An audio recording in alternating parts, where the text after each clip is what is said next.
मरीज हुए स्वस्थ। पिछले 24 घंटों में 35,000 से ज्यादा मरीजों ने दी कोरोना को मात। मृत्यु दर और सुधरकर 2.25%। वहीं दुनिया भर में संक्रमितों की संख्या 1,60,00,000 के पार, 6,55,000 से ज्यादा लोगों की मौत।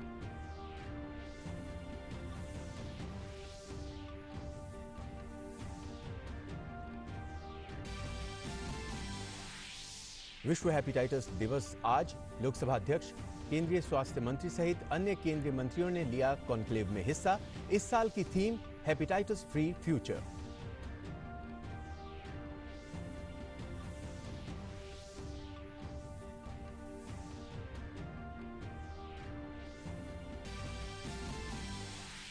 विश्व बाघ दिवस की पूर्व संध्या पर केंद्रीय पर्यावरण मंत्री प्रकाश जावड़ेकर ने अखिल भारतीय बाघ अनुमान 2018 की चौथी विस्तृत रिपोर्ट और भारत की छोटी जंगली बिल्लियों पर पोस्टर किया जारी।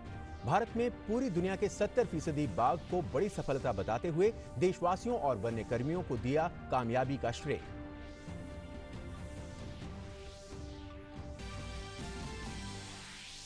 बिहार के 11 जिलों में बाढ़ का कहर जारी। 24 लाख से ज्यादा आबादी बाढ़ से प्रभावित। सीतामढ़ी, दरभंगा और पूर्व चंपारण सबसे अधिक प्रभावित। वहीं असम में बाढ़ प्रभावित लोगों की संख्या में कमी आने से स्थिति में हुआ थोड़ा सुधार। 22 जिलों में 2000 से ज्यादा गांव अब भी जलमग्न।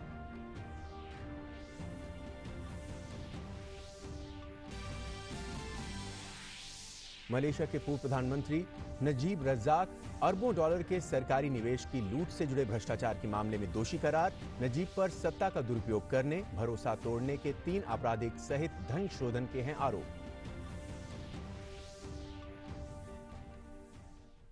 नमस्कार और अब देखते हैं समाचार विस्तार से। भारत में कोविड-19 के 9,52,743 मरीज स्वस्थ हो गए हैं। रिकवरी रेट बढ़कर 64.24% हो गया है। पिछले 24 घंटों में 35,000 से ज्यादा मरीजों ने कोरोना को मात दी है। मृत्यु दर और सुधरकर 2.25% हो गई है। स्वास्थ्य मंत्रालय के ताजा आंकड़ों पर नजर डालें तो पिछले 24 घंटों में 11,874 नए मामले सामने आए हैं। महामारी की चपेट में आने से अब तक 33,425 लोगों की मौत हो गई है।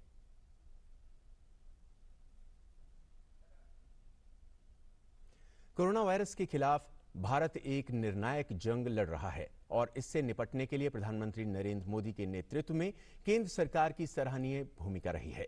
स्वास्थ्य मंत्रालय के मुताबिक अब देश में हर रोज 5 लाख से अधिक नमूनों की जांच की जा रही है और आने वाले हफ्तों में यह क्षमता और भी बढ़ेगी। स्वास्थ्य मंत्रालय ने ट्वीट करते हुए बताया कि भारत ने लगातार 2 दिनों में हर रोज 5 लाख से अधिक कोविड-19 के नमूनों की जांच की है, जो कि भारत की उच्च क्षमता को प्रदर्शित करता है। भारत ने 26 जुलाई को कुल 5,15,000 नमूनों का परीक्षण किया और 27 जुलाई को कुल 5,28,000 नमूनों का परीक्षण किया गया। ये कोविड-19 के प्रसार को रोकने के लिए आक्रामक परीक्षण, ट्रैकिंग और उपचार नीति पर केंद्र सरकार के फोकस का परिणाम है।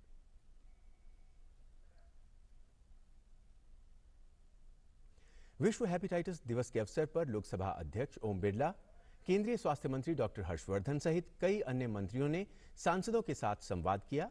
इस अवसर पर सभी सांसदों ने हेपेटाइटिस के विरुद्ध एकजुटता का संकल्प लिया। एम्पैथी कॉन्क्लेव को संबोधित करते हुए लोकसभा अध्यक्ष ओम बिरला ने कहा कि हेपेटाइटिस बी और सी से निजात दिलाने के लिए मिलजुल कर प्रयास करना जरूरी है और इसके समाधान के लिए जन जागरण जरूरी है। हम किस तरीके से देश के अंदर हेपेटाइटिस बी और सी को रोक पाएं और इसके लिए व्यापक प्रयास भी किए गए थे, क्योंकि पिछली बार एक अनुभव किया गया था कि पहले इसकी पहचान की जाए और पहचान करने के बाद इसके रोकथाम के इंतजाम किया जाए। कि WHO ने भी ये अभियान चलाया है और अन्य संस्थाओं के साथ साथ यूएन ने भी कहा है कि 2030 तक हम इस बीमारी को समाप्त करने के लक्ष्य को पूरा करें। और इस अवसर पर केंद्रीय स्वास्थ्य मंत्री हर्षवर्धन ने कहा कि कोविड के दौर में भी लीवर का महत्व और ज्यादा बढ़ जाता है। सरकार ने 15,000 करोड़ का हेल्थ पैकेज स्वास्थ्य सेवाओं के लिए पहले ही दे दिया है, जो देश के लोगों की स्वास्थ्य के प्रति सरकार की प्राथमिकता को बताता है। साथ ही उन्होंने कहा कि हेपेटाइटिस बीमारी को नियंत्रित करना सरकार की प्राथमिकताओं में शामिल है और इसके उपचार के लिए हर स्तर पर सभी सुविधाएं उपलब्ध कराई गई हैं। भारत सरकार ने भी, हम जानते हैं कि इसके हेपेटाइटिस के प्रिवेंशन के लिए, कंट्रोल के लिए इसको अपनी प्राथमिकताओं में रखा है और सारे देश में नेशनल हेल्थ मिशन के थ्रू इसके प्रिवेंशन के लिए नीचे के स्तर तक इसके लिए 7 प्रकार की जो सुविधाएं हैं उसको उपलब्ध कराने के लिए प्रयास हो रहे हैं। जो देश में 1.5 lakh health and wellness centres बनाए जा रहे हैं, वहां पर भी प्रिवेंशन के ऊपर बहुत बड़ा फोकस है। केंद्रीय मंत्री रविशंकर प्रसाद ने कहा कि आज की चुनौतियों के दौर में भी स्वास्थ्य और सद्भाव की चिंता करना बेहद सराहनीय कदम है। इस सब से देश से हेपेटाइटिस को खत्म करने के प्रयास में ये बेहद कारगर कदम के तौर पर है। कई इस तरह के रोगों के संबंध में कानून में बदलाव, जैसे एक समय आपको लेप्रोसी अगर है तो लेप्रोसी बहुत बड़ा कारण था डाइवोर्स लेने का, अलग रहने का, और पिछले सत्र में हम लोगों ने कोशिश किया कि यह खत्म होना चाहिए। आज लेप्रोसी क्योरेबल है और अध्यक्ष जी आपको बताते हुए मुझे बहुत हर्ष हो रहा है, उन्होंने मिलकर सदन से ये बिल पारित किया। लोकसभा अध्यक्ष ओम बिरला ने डीडी न्यूज के साथ खास बातचीत में बताया कि जल्द ही संसद का सत्र शुरू होने वाला है। लोकसभा अध्यक्ष ने कहा कि कोविड-19 दौर में लिवर का बचाव करना बेहद जरूरी है। आज विश्व हेपेटाइटिस दिवस है और इस मुद्दे पर बात करने के लिए हमारे साथ इस समय लोकसभा अध्यक्ष ओम बिरला जी हैं। सर, जिस तरीके से आज आपने कहा कि इस एम्पैथी कॉन्क्लेव के अवसर पर सांसदों की और जनप्रतिनिधियों की जो भूमिका है बेहद ज़रूरी है, क्योंकि जन जागरण के बिना कोई भी काम संभव नहीं है। जी, विश्व हेपेटाइटिस दिवस पर मैं देश के सभी माननीय सांसद, सभी जनप्रतिनिधियों से आग्रह करता हूं, हम सबको सामूहिक प्रयास से इस वायरस को रोकने का प्रयास करना चाहिए, क्योंकि देश और दुनिया के अंदर हेपेटाइटिस बी और सी जिस तरीके से फैल रहा है, हम सबके लिए चिंता का विषय है। और इसीलिए इसके प्रारंभिक लक्षण के समय हम जांच कराएं, इसके रोकने के पुख्ता इंतजाम करें। तमाम यहाँ पर जो विशेषज्ञ थे उन्होंने भी कहा कि हेपेटाइटिस अगर हम उसमें अपने लीवर को और ज़्यादा मजबूत करते हैं तो इस बीमारी से भी निजात मिल सकती है। कोविड-19 को रोकने के लिए देश के सभी लोगों ने सामूहिक प्रयास किए हैं। केंद्र सरकार, राज्य की सरकारों ने भी, जिला प्रशासनों ने भी इसके लिए व्यापक प्रयास हुए और काफ़ी हद तक इसमें सफलता भी मिली है। जनप्रतिनिधियों ने भी एक व्यापक भूमिका बनाई, अपने अपने क्षेत्रों के अंदर जन जागरण अभियान से और समाज के वंचित लोगों की सेवा करने का काम किया। आज का विषय यही था कि कोविड-19 को से लीवर को कैसे सुरक्षित रखें, और अगर लीवर सुरक्षित है, लीवर के फंक्शनिंग ठीक है, तो शरीर बहुत स्वस्थ रहता है। तो हमने बात की लोकसभा अध्यक्ष से, उन्होंने साफ कहा कि देश इस समय चुनौतियों से ज़रूर गुजर रहा है, लेकिन लोगों में जो जागरूकता है वो बड़ी है और इससे हम हर चुनौती से पार पाने में सफल होंगे। कैमरामैन सुरेंद्र के साथ ऋषि कुमार, डीडी न्यूज़, दिल्ली। आज विश्व हेपेटाइटिस दिवस है। हेपेटाइटिस जिगर में होने वाला ऐसा रोग है जिसका संक्रमण होने पर व्यक्ति के स्वास्थ्य पर गंभीर असर पड़ता है। हेपेटाइटिस से बचाव कैसे किया जा सकता है और क्या सावधानी रखना होगी, आइए जानते हैं। हर वर्ष 28 जुलाई को विश्व हेपेटाइटिस दिवस मनाया जाता है। इसका उद्देश्य है हेपेटाइटिस रोग के विषय में जागरूकता बढ़ाना। हेपेटाइटिस वायरस के कारण होने वाला संक्रमण है जो जिगर को प्रभावित करता है। रोग बढ़ने पर व्यक्ति को सिरोसिस, लिवर कैंसर और जिगर फेल होने की स्थिति भी उत्पन्न हो सकती है। आज विश्व हेपेटाइटिस दिवस है। जो हेपेटाइटिस ए और ई होती है वो इतनी खतरनाक नहीं होती, वो 4 से 6 हफ्तों के अंतराल में आपको, अगर आप प्रिकॉशंस रखेंगे तो अपने आप ठीक हो जाती है। लेकिन जो हेपेटाइटिस बी एंड सी है वो आपको क्रॉनिक मतलब लंबे समय तक रह सकती है और उनसे आपको लिवर की बीमारियां जैसे लिवर सिरोसिस और लिवर का कैंसर जिसे हेपेटोसेलुलर कार्सिनोमा कहते हैं वो हो सकता है। हेपेटाइटिस वायरस मुख्यतः 5 प्रकार के होते हैं।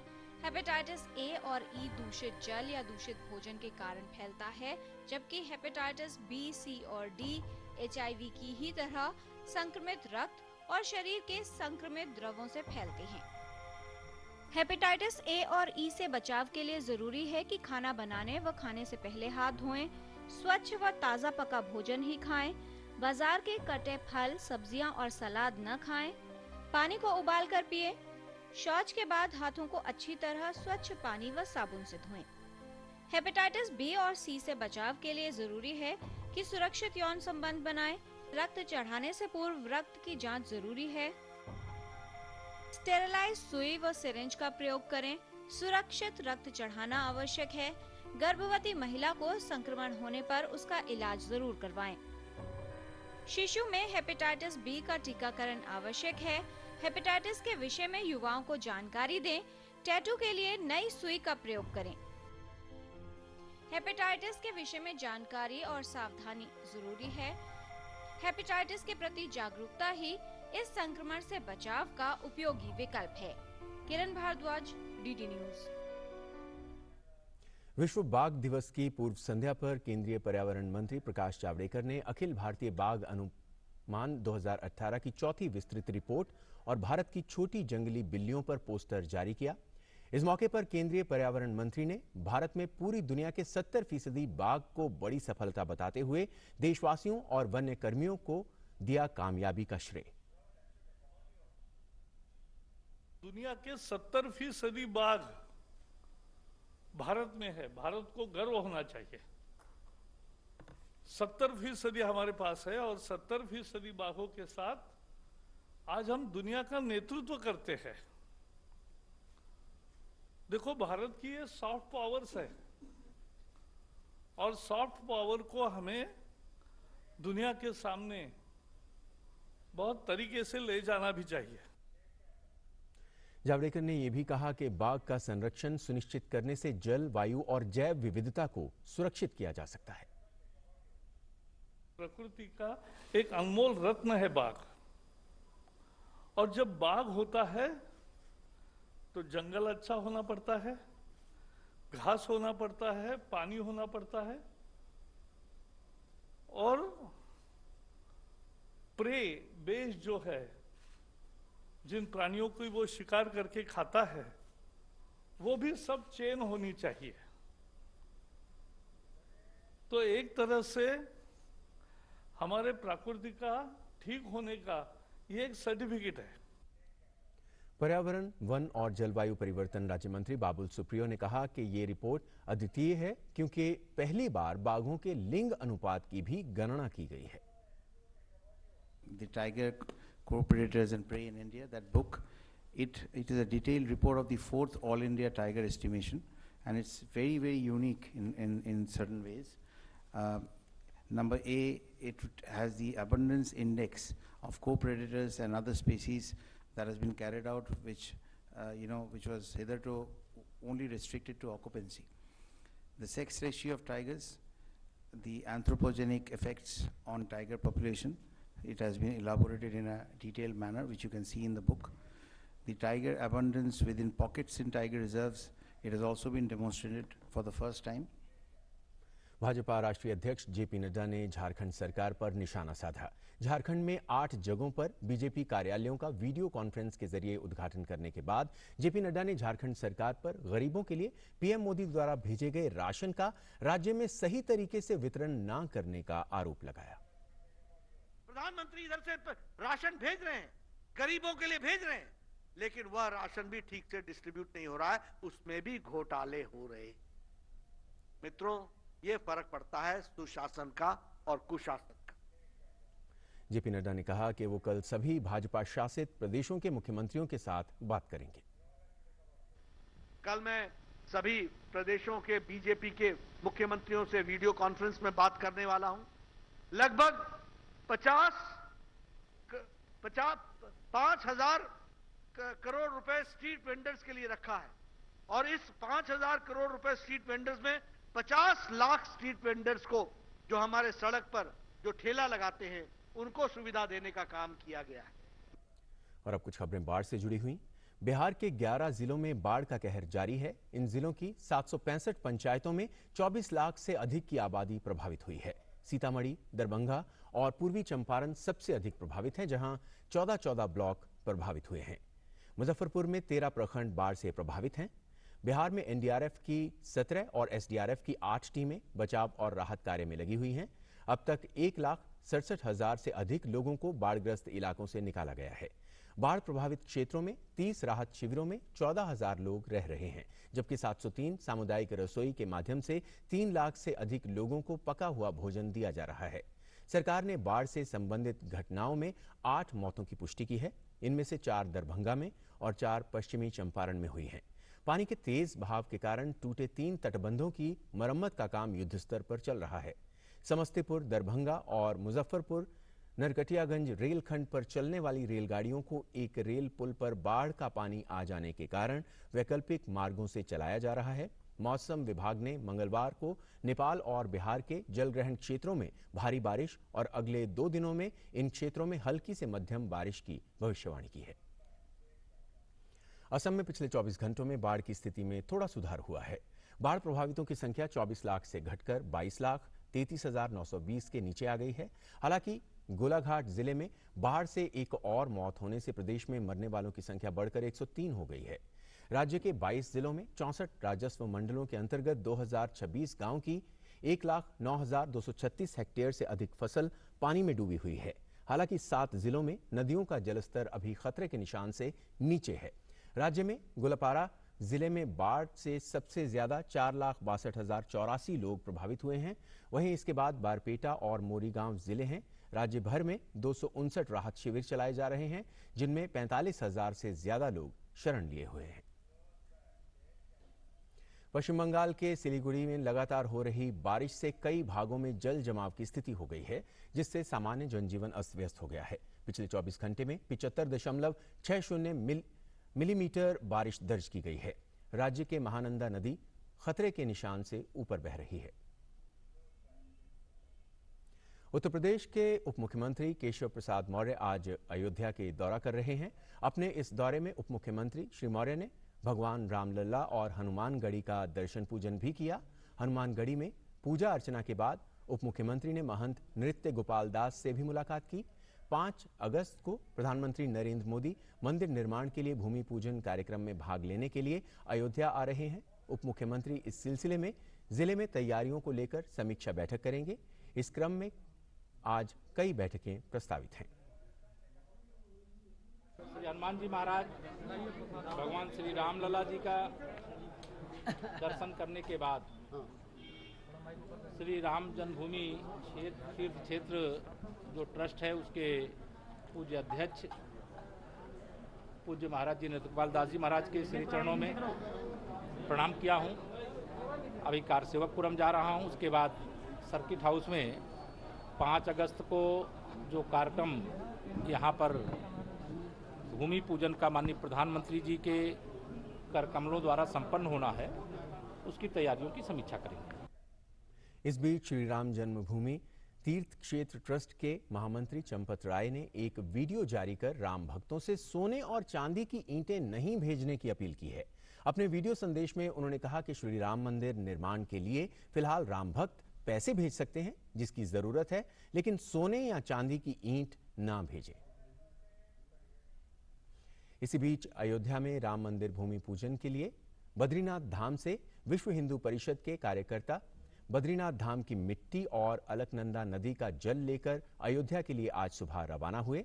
बद्रीनाथ धाम के रावल मुख्य पुजारी ईश्वरी प्रसाद नंबूदरी और धाम के धर्माधिकारी भुवन चंद्र उनियाल ने जल और मिट्टी लेकर दल को रवाना किया। मलेशिया की एक अदालत ने पूर्व प्रधानमंत्री नजीब रज्जाक को अरबों डॉलर के सरकारी निवेश की लूट से जुड़े भ्रष्टाचार के पहले मुकदमे में मंगलवार को दोषी करार दिया। ये फैसला नए सत्तारूढ़ गठबंधन में नजीब की पार्टी के बड़े सहयोगी गठबंधन के रूप में शामिल होने के 5 महीने बाद आया है। अरबों डॉलर के घोटाले को लेकर जनता के गुस्से के कारण 2018 में नजीब की पार्टी को सत्ता से बाहर होना पड़ा था। नजीब 5 अलग अलग मुकदमों में 42 आरोपों का सामना कर रहे हैं और उन्हें कई साल तक की सजा हो सकती है। मौजूदा मुकदमे में सत्ता के दुरुपयोग का 1 आरोप, भरोसा तोड़ने के 3 आपराधिक आरोप और धन शोधन के 3 आरोप शामिल हैं। पदभार संभालने के बाद 2009 में नजीब ने मलेशिया के आर्थिक विकास में तेजी लाने के लिए 1 MDB की कोष की स्थापना की थी। इसी कोष से अरबों डॉलर की हेरफेर का आरोप लगा। अमेरिका में राष्ट्रपति चुनाव के लिए पहली बहस 29 सितंबर को ओहायो के क्लीवलैंड में आयोजित होगी। इसकी औपचारिक घोषणा करते हुए आयोग ने कहा कि ये आयोजन केस वेस्टर्न रिजर्व यूनिवर्सिटी और क्लीवलैंड क्लिनिकल मिलकर करेंगे और ओहायो के क्लीवलैंड में हेल्थ एजुकेशन कैंपस में की जाएगी। अमेरिकी राष्ट्रपति डोनाल्ड ट्रंप 3 नवंबर के चुनाव में अपने डेमोक्रेट चैलेंजर और पूर्व उपराष्ट्रपति जो बिडेन का सामना कर रहे हैं। ट्रंप और बिडेन के बीच दूसरी बहस 15 अक्टूबर को मायामी, फ्लोरिडा में एड्रियन अर्श centre for the performing arts में होगी, जबकि तीसरी 22 अक्टूबर को नैशविले, टेनेसी के बेलमोंट विश्वविद्यालय में होगी। 7 अक्टूबर को उपराष्ट्रपति माइक पेंस और उनके डेमोक्रेटिक चैलेंजर के बीच सॉल्ट लेक सिटी में यूटा विश्वविद्यालय में उपराष्ट्रपति की बहस होगी। हर बहस 90 मिनट की होगी, जिसका सीधा प्रसारण व्हाइट हाउस का पूल नेटवर्क करेगा।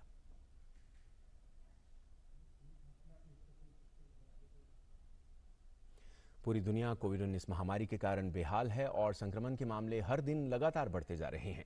वोल्यूमीटर के ताजा आंकड़ों के मुताबिक दुनिया भर में कोरोना के अब तक 1,66,27,000 से ज्यादा मामले सामने आ चुके हैं।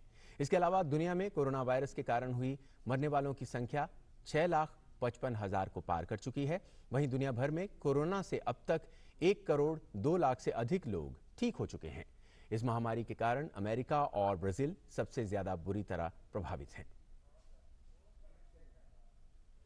कोरोना वायरस के कारण अमेरिका सबसे ज्यादा प्रभावित है।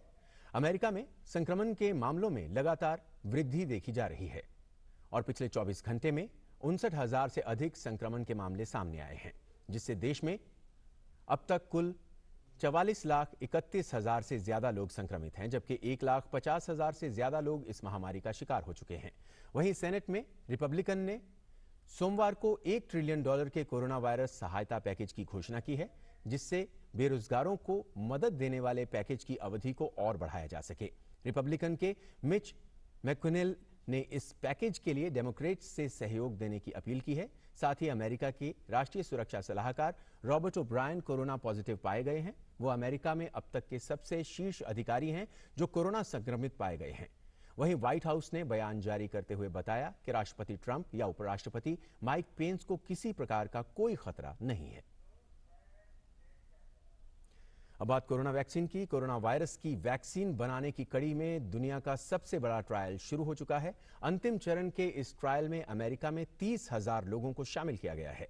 वैक्सीन बनाने वाली कंपनी मॉडर्ना का दावा है कि 1 साल में लगभग 500 मिलियन खुराक देने के लिए वो तैयार हैं और 2021 की शुरुआत में 1 बिलियन खुराक देने की क्षमता उसके पास होगी। 2 खुराक दिए जाने के बाद वैज्ञानिक इस बात का गहराई से अध्ययन करेंगे कि रोजमर्रा के काम करने के दौरान कौन सा ग्रुप ज्यादा संक्रमित होता है। हालांकि अभी तक इसकी कोई गारंटी नहीं है कि National Institute of Health and Moderna Inc के जरिए बनाई गई ये वैक्सीन वाकई कोरोना से बचा लेगी या नहीं। दुनिया भर में इस समय कोरोना वैक्सीन बनाने की कोशिशें हो रही हैं। उनमें जो वैक्सीन आखिरी चरण में है, उनमें अमेरिका भी शामिल है। और ब्राजील में भी इस महामारी के कारण लगातार संकट की स्थिति बनी हुई है। देश में पिछले 24 घंटों के दौरान करीब 23,500 से ज्यादा संक्रमण के मामले आए हैं, जिससे ब्राजील में संक्रमित लोगों की कुल संख्या 24,43,000 से अधिक हो चुकी है, जबकि 87,600 से अधिक लोगों की इस महामारी के कारण मौत हुई है। वहीं रियो डी जेनेरो की स्टेट ऑफ यूनिवर्सिटी के शोधकर्ता संक्रमण के संकेतों का पता लगाने के लिए एक शहर में हवा और सीवेज की निगरानी द्वारा कोरोना के प्रसार पर निगरानी रख रहे हैं। साथ ही कोरोना से ठीक होने के बाद ब्राजील के राष्ट्रपति बोल्सोनारो ने ब्राजीलिया में समर्थकों का अभिवादन करने के लिए अपना मास्क उतार दिया और कहा कि वो कोरोना वायरस से उबर चुके हैं और इस संक्रमण का उनके स्वास्थ्य पर कोई गंभीर प्रभाव नहीं पड़ा है। रूस में पिछले 24 घंटों के दौरान कोरोना वायरस के 5,635 नए मामले सामने आने से संक्रमितों की संख्या 8.18 लाख के पार पहुंच गई है। लेकिन राहत की बात यह है कि मरीजों के स्वस्थ होने की दर करीब 74% पहुंच गई है और करीब 6 लाख से अधिक लोग संक्रमण से निजात पा चुके हैं। इसी दौरान रूस में कोरोना बीमारी से मरने वालों की संख्या 13,354 हो गई है। विश्व स्वास्थ्य संगठन के महानिदेशक टेड्रोस ने कहा है कि इसमें कोई शक नहीं है कि WHO अब तक के सबसे खराब वैश्विक स्वास्थ्य संकट का सामना कर रहा है। उन्होंने कहा कि अंतर्राष्ट्रीय यात्रा पर प्रतिबंध को अनिश्चित काल तक नहीं रखा जा सकता। उन्होंने कहा कि देशों को अपनी सीमाओं के अंदर कोरोना वायरस के प्रसार को कम करने के लिए और अधिक प्रयास करने की आवश्यकता है। डॉक्टर टेड्रोस ने कहा कि मास्क पहनने से लेकर भीड़-भाड़ से बचने तक ऐसे एहतियाती उपायों का कड़ाई से पालन करके दुनिया इस महामारी को मात दे सकती है। उन्होंने जोर देते हुए कहा कि जहां कहीं भी इन एहतियाती उपायों का पालन किया गया है, कोरोना संक्रमण के मामले कम हुए हैं और जहां कहीं इनका पालन नहीं किया गया, वहां संक्रमण के मामले बढ़े हैं। और जर्मनी के स्वास्थ्य मंत्री जेम्स पैन ने कहा कि जोखिम वाले इलाकों से जर्मनी लौटने वाले यात्रियों का कोरोना वायरस परीक्षण अनिवार्य रूप से होगा। उन्होंने बताया कि ये नियम अगले सप्ताह से लागू होगा और कोविड-19 परीक्षण निःशुल्क होगा। इस मामले में जर्मनी के 16 राज्य सहमत हो गए हैं। जर्मनी में कोरोना वायरस के मामले तेजी से बढ़ रहे हैं। 2 लाख से अधिक लोग महामारी से पीड़ित हैं, जबकि 9,000 से अधिक की मौत हो चुकी है। कोविड महामारी के दौर में गूगल कंपनी के कर्मचारी अब जून 2021 तक घर से ही काम करेंगे। कंपनी के प्रमुख सुंदर पिचई ने कल एक ईमेल के जरिए ये कहा कि उनके ऐसे स्टाफ जिन्हें दफ्तर आना जरूरी नहीं, वो अगले साल के मध्य तक घर से ही काम कर सकते हैं। जबकि इससे पहले मई में कंपनी ने कहा था कि जून 2020 तक अलग अलग जगहों पर अपने ऑफिस दोबारा खोलना शुरू करेगा और उनके कर्मचारी इस साल के आखिर तक दफ्तर लौटने लगेंगे। दुनिया भर में गूगल के करीब 2 लाख कर्मचारी हैं। और अब कुछ खेल की खबरें। वेस्टइंडीज के खिलाफ मैनचेस्टर में खेले जा रहे तीसरे टेस्ट को जीतने के लिए इंग्लैंड को थोड़ा और इंतजार करना होगा। बारिश के कारण मैच के चौथे दिन सोमवार को एक भी गेंद नहीं फेंकी जा सकी। सीरीज फिलहाल 1-1 की बराबरी पर है। हालांकि इंग्लैंड निर्णायक तीसरे टेस्ट में जीत की राह पर है। वेस्टइंडीज अभी भी जीत से 389 रन दूर है और उसने दूसरी पारी में 10 रन पर 2 विकेट गंवा दिए हैं। क्रेग ब्रेथवेट 2 और शाई होप 4 रन पर नाबाद हैं। इंटरनेशनल क्रिकेट काउंसिल ने सोमवार को भारत में होने वाले 2023 वनडे वर्ल्ड कप के लिए super league qualifier tournament launch किया। इंग्लैंड आयरलैंड के बीच 30 जुलाई से साउथहैम्पटन में शुरू हो रही 3 वनडे की सीरीज से इसका आगाज होगा। सुपर लीग के बाकी शेड्यूल बाद में जारी किया जाएगा। मेजबान भारत के अलावा सुपर लीग की टॉप 7 टीमें सीधे 2023 वर्ल्ड कप के लिए क्वालिफाई करेंगी। इस वर्ल्ड कप क्वालिफायर्स में नीदरलैंड्स के अलावा आईसीसी की 12 फुल टाइम मेंबर टीमें हिस्सा ले रही हैं। क्रिकेट सुपर लीग में हिस्सा ले रही हर टीम 2023 तक 8 सीरीज खेलेगी।